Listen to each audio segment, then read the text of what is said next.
Saya bergerak terbang sekawan, terbang sedikit terpihan. Ucapan bismillah saya berangkat, menggaji beras. Sekarang aku sudah tiba pada Surabaya.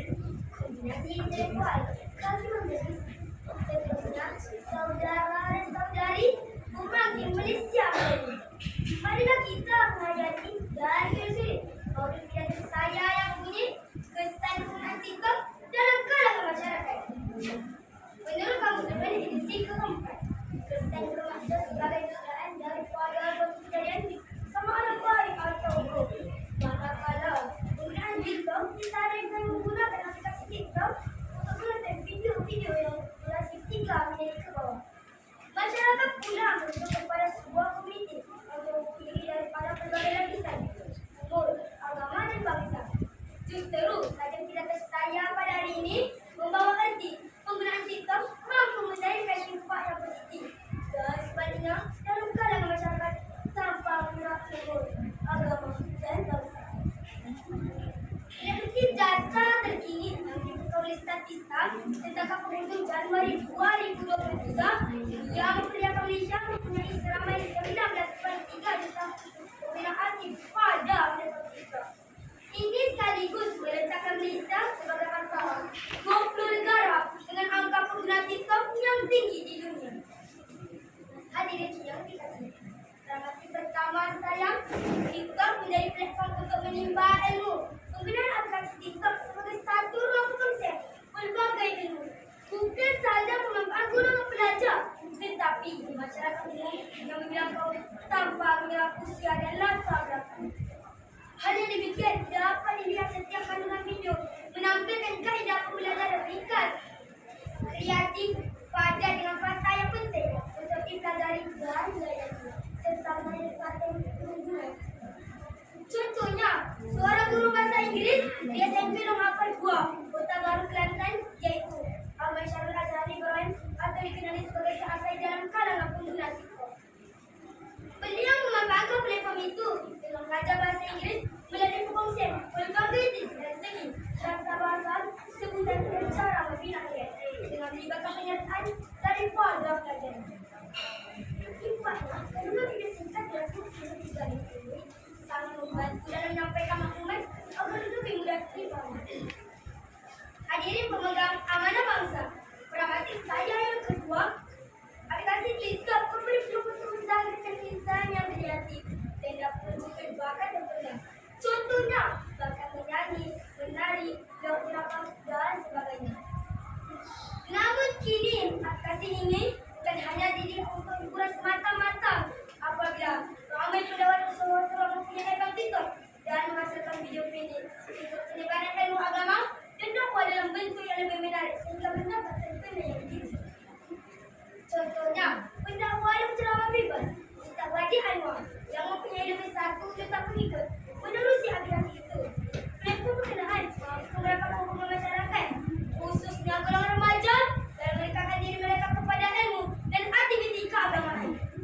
Dalam hadis riwayat Al-Bukhari bermaksud, sampaikanlah kalian daripada kumpul sebuah pengajian. Oleh itu, melalui aplikasi TikTok, penyebaran dakwah dapat dilakukan dan masyarakat boleh mendapat manfaat daripadanya. Hadirin yang dihormati, peramati ketiga, TikTok merupakan media pemasaran masa kini yang menjadi pilihan utama pengguna yang memberi pemilih atas kalian. Dengan mempunyai lebih 1 milion pengguna aktif bulanan, platform TikTok sangat berpotensi untuk melahirkan ramai usaha mengganti yang terjadi. Contohnya, Hairul Amin. Hai rasa guys, telah membawa satu fenomena baru dalam pasaran digital apabila berjaya menjual produk keduanya iaitu dendeng yang berapi sebanyak 80,000 unit dalam masa 3 minit 39 saat. Dan beliau telah berhasil lebih 33 juta dolar secara langsung. Justru, aplikasi TikTok ini dapat memberikan potensi besar untuk meningkatkan pemasaran dalam dunia digital. Dengan jangkauan yang luas, yang menarik, bermobile, interaksi langsung, format webinar yang berbeda. TikTok adalah medium yang wajib digunakan sebagai strategi pemasaran yang paling berkesan untuk melahirkan usahawan dalam talian pada masa ini. Hadirin yang dimuliakan, dalam keempat, penggunaan aplikasi TikTok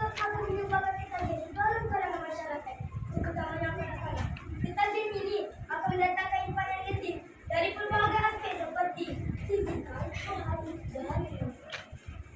Pakar Psikologi Universiti Segi, Kota Damansara, Profesor Datin Dr. Mariani Muhammad berkata, bagi kanak-kanak, TikTok juga telah menjadi salah satu aktiviti main mereka. Sealiran dengan dunia kanak-kanak pada usia itu pun terpenuhi.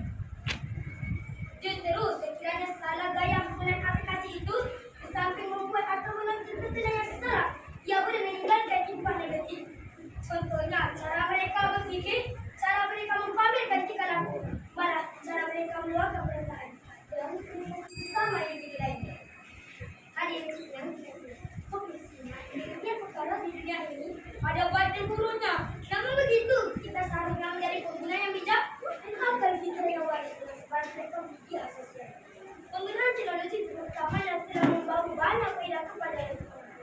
Pertama, aplikasi TikTok mampu meningkatkan pengetahuan umum serta meningkatkan kesedaran kepada masyarakat mengenai isu-isu semasa di dalam negara dan seluruh pelosok dunia.